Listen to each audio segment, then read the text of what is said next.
Jadi saya akan buat dulu model tabel simplex. Jadi tabel simplex yang pertama biasa disebut dengan tabel initial simplex atau tabel simplex awal ya, disebut awal. Itu bisa disebut initial simplex table. Nah, jadi di sini formatnya kurang lebih ya. Ini saya ingin hampir mirip dengan kalau kita buat model solver ya, teman-teman. Jadi di sini saya akan mulai dengan yang namanya basic variable atau BV ya. BV itu adalah basic variable. Jadi kita lihat di sini variabel yang muncul dari persamaan ini, kalau teman-teman lihat ada X1, X2, S1, S2 ya. Jadi kalau saya tulis di sini X1, kemudian X2, kemudian S1, dan S2 ya. Kemudian di sebelah kanan ini biasa disebut dengan solution ya, atau right hand side sama aja. Di sini kemudian nanti ada rasio. Nah, ini ada rasio yang sudah pernah saya singgung tadi ya, nilai rasio terkecil untuk yang maksimisasi.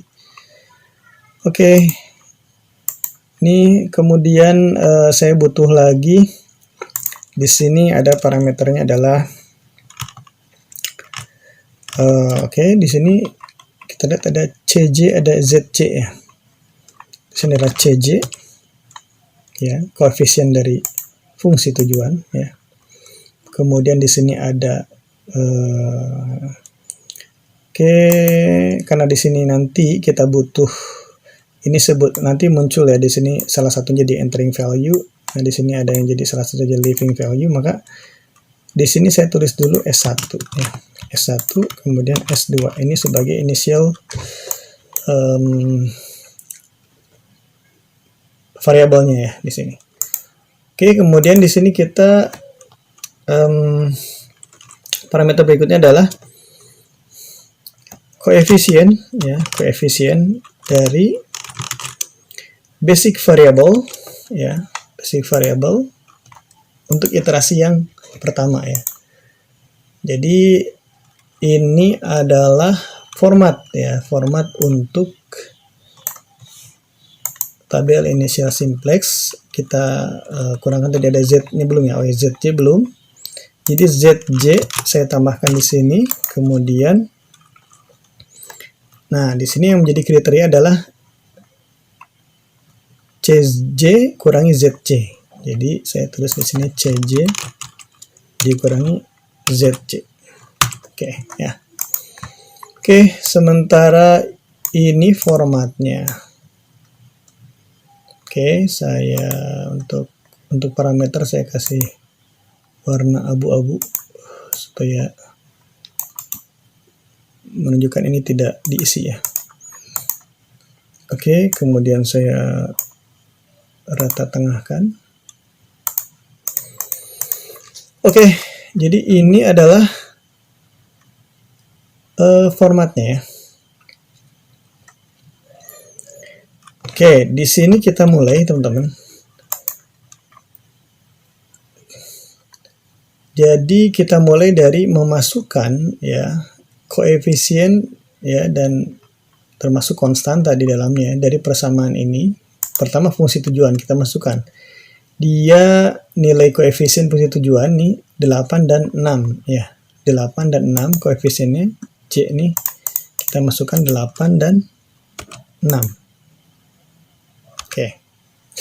Kemudian pada fungsi tujuan ya tidak ada S1 dan S2, jadi kita isi 0 di sini ya. 0. Kemudian untuk sel yang di sini teman-teman itu untuk fungsi kendala ya atau batasan. Kita lihat di sini ada 4x1 tambah 2x2 tambah s1 sama dengan 60. Jadi koefisien untuk x1-nya 4 ya, kita isi 4 di sini. Kemudian 2 untuk x2, 2 di sini. Kemudian untuk s1-nya berapa? 1 ya, kita isi 1. S2-nya 0 ya, nggak ada. Nah, solution di sini adalah right hand side, nilai dari sisi kanannya adalah 60. Jadi saya tulis 60 di sini.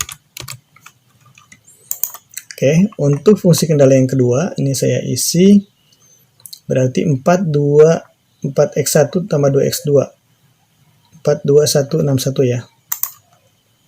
4, 2, sebentar kok 61 nih. Salah nih ya. Ini harusnya ngikut ke atas nih. Ada yang salah teman-teman, jadi 4x1 tambah 2 tambah. Ini salahnya yang keduanya, bahan B-nya ini harusnya 2 ya. Ini saya copy lagi. Apa-apa deh, diganti di sini aja 2x1 tambah 4x2 ya. Ininya 48 bukan 61. 48, maaf ada kesalahan. Jadi 2, 4, 1. 2, 4. Nah, S1-nya 0, S2-nya yang 1 ya. Ininya 48. Ya betul ya. Oke. Nah, kemudian untuk S1 sama S2 ini koefisiennya bisa teman-teman lihat ya. Koefisien basic variable dari S1 S2 ini koefisien yang ini nih nilainya nih. Jadi ini sama dengan ini. Ya. Ini sama dengan ini.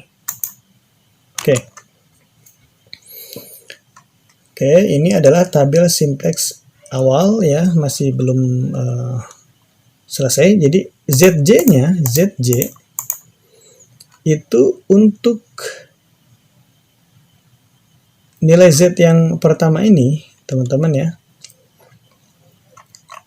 Kalau kita lihat rumusnya, nih ada rumus ZJ. Jadi ZJ itu didapat dari hasil perkalian ya, di rumus. Jadi kita harus menghitung. Ya, CBI, ini saya ganti B-nya besar biar basic, biar sama.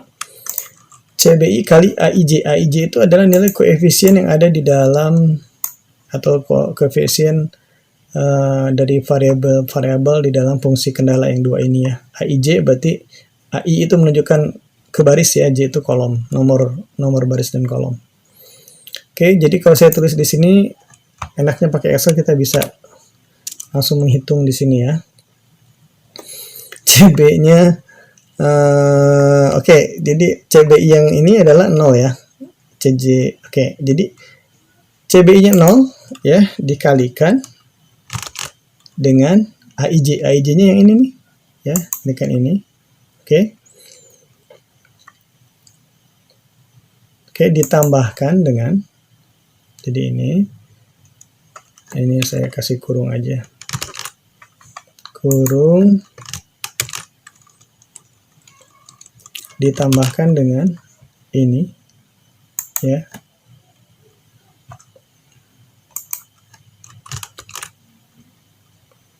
Ini dikalikan dengan ini. Nah, hasilnya 0 ya. Atau kita coba, ini sebetulnya bisa menggunakan rumus. Ini saya simpan dulu ya, rumus ini supaya enggak hilang. Jadi ini saya taruh dulu di atas nih. Saya kasih, nah ini rumusnya ya. Rumus ini sebenarnya bisa kita ganti dengan sum product ya. Jadi perkalian matriks ya. Ini saya pilih ini. Ya. Dikalikan dengan ini. Sama dengan 0 kan ya, sama tuh. Nah, ini kita kunci kan, nanti kita gunakan di yang untuk yang kolom berikutnya ini. Jadi yang biru ini saya kunci ya, teman-teman. Jadi F4. Oke. Saya enter. Nah, nilai yang lain itu ditarik aja ke sini ya.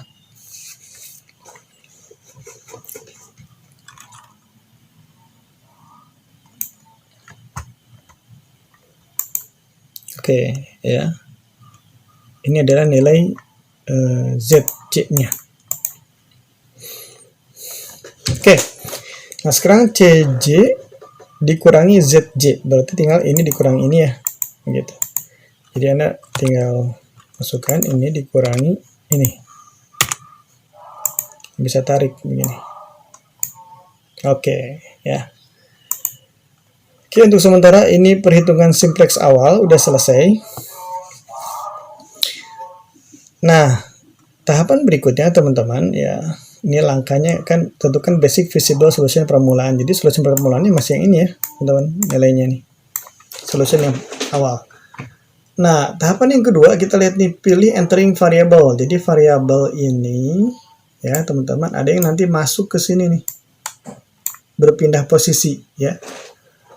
Yang mana entah X1, X2, S1, S2 ya. Ada yang berpindah ke sini posisinya ya. Dan nanti dari sini ada yang pindah keluar, intinya keluar ya. Kalau ini nggak akan berubah ya, bos. Ini selalu begini. Kalau ini bisa berubah nih ya, berpindah atau bertukar posisi dengan yang di atas ya. Nah, ini sebutnya living variable kalau dia keluar ya.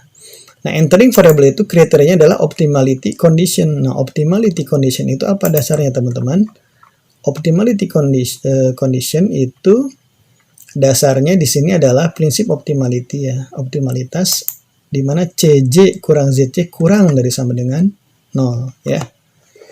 Jadi kalau sudah tercapai kurang dari sama dengan 0, maka selesai nih, kita tidak membuat lagi langkah berikutnya, tidak ada iterasi. Nah, kita lihat di sini, nilainya sudah kurang dari sama dengan 0 belum? Belum ya.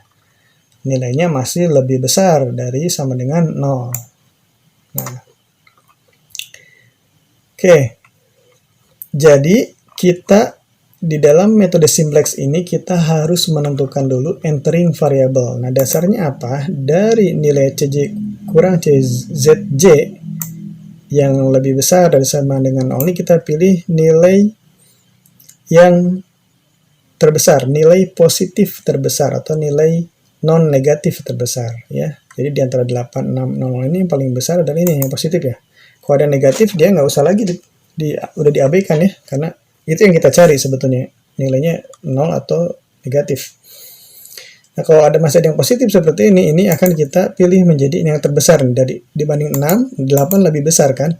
Jadi ini yang kita pilih sebagai namanya entering variable ya, yang ini. Ini kolomnya yang ada entering variable ini itu kita kasih warna berbeda ya. Kita kasih warna yang berbeda, itu disebutnya, oke, saya kasih warna ini kuning biar jelas. Ini disebutnya kolom kunci atau key column. Ada yang disebut dengan key column di sini? Belum ya, koresponden. Oke. Jadi disebutnya kolom kunci atau key column ya. Oke. Kemudian